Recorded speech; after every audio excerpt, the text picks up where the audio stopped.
Our top story this afternoon, Korea's new economic team, led by the new finance minister, Choi Kyung-hwan, has laid out how it plans to breathe fresh life into the sputtering Korean economy. The focus is on cutting the nation free from a period of low growth by running an expansionary fiscal policy, which will involve nearly $40 billion in government spending. Hwang Ji-hye reports. Korea's new economic team is all geared up to shake the country out of its low-growth rut. The finance ministry said Thursday that the government will seek aggressive fiscal policies that will boost spending by some 12 trillion won, or roughly $11 billion in the second half of this year. That's equivalent to nearly 1% of Korea's GDP.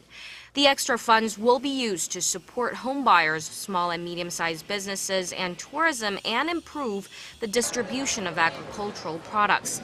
The government would also set aside around $25 billion in loans and funds to promote corporate activities.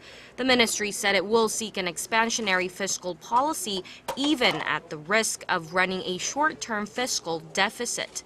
The government also cited the nation's relatively healthy fiscal situation.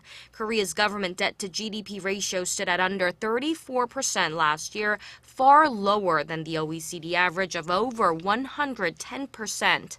The ministry also laid out plans to boost domestic demand by providing tax incentives to companies that raise wages.